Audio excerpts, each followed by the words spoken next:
गिरी गेल कानक बाली आमक गाछी में, ढूंढत ढूंढत टैक गेल आहा आँख में।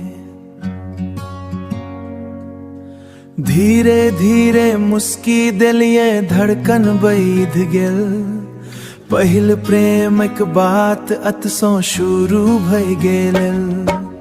हरियर हरियर पात कोयली गाबैय गीत, तोहर नयन मारलक हमर दिल पर जी। घामो लागै मीठ हवा से हो सुहानी, आहा संग बीतल पल लागई जिंदगानी। हमर गिरी गेल कानक बाली आमक गाछी में, ढूंढत ढूंढत अटकी गेलू तोहर आँखी में।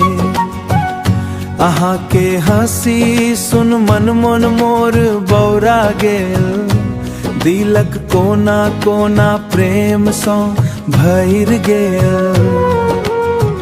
आमक मंजरिया महाकल चारुकार, आहा संग बीतल से बन गेलिया।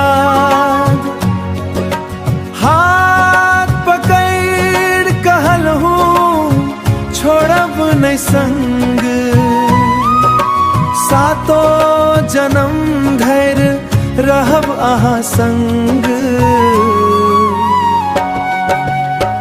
कानक बाली तो फिर भेट गेल हमरा, मुदा तोहर प्रेम बनी गेल सहारा। भाग्य के ई खेल ईश्वर के ई दान, आहा के नाम लिखल अछि हमर प्राण।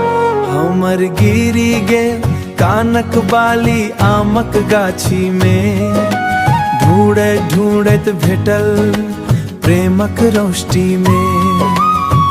आमक बगैचा बन गेल प्रेमक निशानी, आहा संग लिखब आब अपन कहानी।